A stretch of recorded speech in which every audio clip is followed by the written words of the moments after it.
Tan. Ha? Lumaban po ako sa mga Eusebio noong 2016. Hindi ho ako nabansagan na mayabang, hambog at bastos. Ngayon lang, talaga ho yung makinarya nila, napakabigat kalaban. Talagang gusto ho nga itikom ho ang bibig ko eh. Kayo po mga taga-Sagad, kilala nyo na po ako, di po ba? Yes! 15 taon na po tayong magkakasama sa politika. Tatanungin ko po kayo, ako ho ba ay naging bastos sa inyo? Yes! Nakakita ho ba kayo ng kabastusan sa aking pakikitungo sa inyo? Yes! Pero sa social media, ako na ho ang pinakabastos sa lahat ng bastos. Kung may rango ang mga bastos, 5-star general po ako. Love ka kasi namin! So sana po, sa mga kapwa ko Pasigueño, ang biro ay manatiling biro. Di po ba?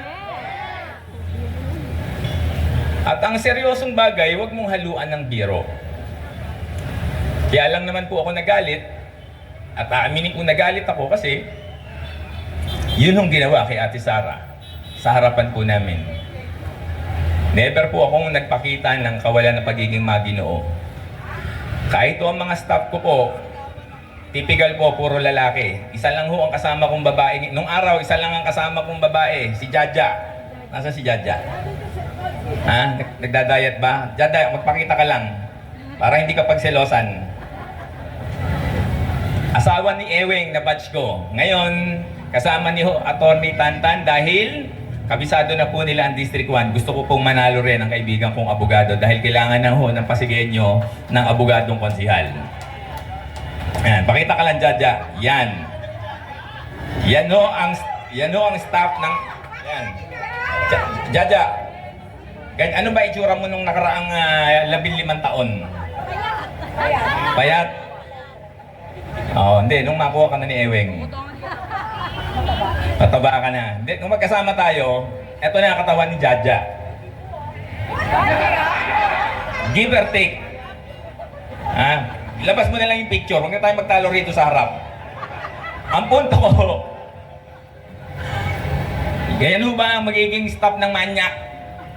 Hindi ba? At kukunin ko pa ba asawa ng aking kaklase? Hindi ho. Ang kasama ko naman ngayon, asawa ni ni Kuya Mario, si Ate Olive, 59 years old. Hindi ho.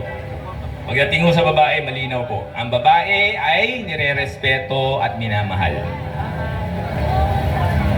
So, anuman ho ang gawin po nyong paggawa ng mga propaganda, ito ang sasabihin ko sa inyo, hindi ho ako hihinto dahil kailangan po na marinig ng mga Pasigueño ang aking mensahe. Pansinin po ninyo, lahat na lang po pinuna sa akin, pati pantalong kong masikip.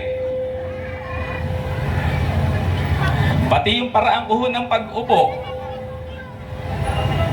Pero yung mensahe ko po, na sa nagdaang 6 na taon, wala pong accomplishment ang ating pong mayor, hindi po nilang masalungat. Tama po ba? Wala po silang sagot. Doon po sa hamon natin na magkaroon po ng debate dahil marinig ng mga taga-Pasig kung ano ba talaga ang katotohanan. Meron bang gamot o walang gamot sa mga center? Wala. Tao na po ang sumasagot. Wala po eh.